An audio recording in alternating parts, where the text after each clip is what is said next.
நேற்று தான் லவ் பற்றி ஒரு வீடியோ போட்டிருந்தேன். பட் இன்னைக்கு டிவோர்ஸ் பற்றி வீடியோ போடுவேன்னு நான் கண்டிப்பாக நினைக்கல. பட் இதை பற்றி பேசி தான் ஆகணும். யாராவது டிவோர்ஸ் பண்ணாங்கன்னா அவங்கள பற்றி நம்ம ஜட்ஜ் பண்ணுறதை நிப்பாட்டணும்.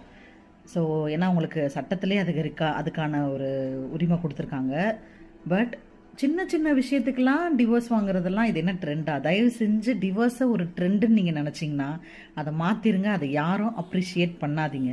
சும்மா சின்ன சின்ன விஷயத்துக்கெல்லாம் ஒரு ரிலேஷன்ஷிப்பை முடிச்சா இன்னும் ஒரு 50-100 வருஷம் கழிச்சுலாம் கல்யாணம்ன்ற ஒரு விஷயமும் இருக்காது போல். ஏன்னா கல்யாணம் நடந்தால் தானே டிவோர்ஸ் நடக்கும். ஸோ ஒரு எத்தனையோ பேர் வாழ்க்கையில் உண்மையிலே பல கஷ்டங்கள் துயரங்களை தாண்டி அதை ரொம்ப கண்ட்ரோல் பண்ணிட்டு வாழணும்னு அவசியம் இல்லை. அப்படிப்பட்டவங்க அதெல்லாம் இருக்கக்கூடாது. அவங்க நிம்மதியாக வாழ்கிறதுக்காக தான் சட்டத்தில் டிவோர்ஸ் அப்படின்ற ஒரு விஷயம், விவாகரத்து இதெல்லாம் கொண்டு வந்தது. ஆனால் ஒரு சின்ன சின்ன விஷயத்துக்கு டிவோர்ஸ் பண்ணுறது, இவங்கெல்லாம் என்ன நம்ம டிவோர்ஸ் பண்ணாலும் அடுத்து நமக்கு என்ன ஆளா இல்லை அப்படின்னு பண்ணுறது.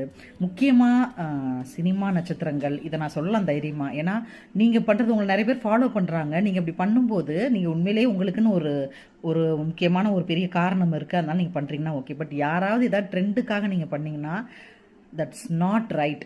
ஓகேவா? ஸோ யாரும் அதை என்கரேஜ் பண்ணாதீங்க. ஒரு ரிலேஷன்ஷிப்குள்ளே போகிறதுக்கு முன்னாடியே 1க்கு 100 தடவை யோசிச்சு 1000 போய் சொல்லி கல்யாணம் பண்ணலாம் அப்படின்னு சொல்லுவாங்களா, அது மாதிரி 1000 தடவை யோசிச்சு கல்யாணம் பண்ணுங்க. இல்லைன்னா தயவு செஞ்சு யாரும் கல்யாணமே பண்ணாதீங்க.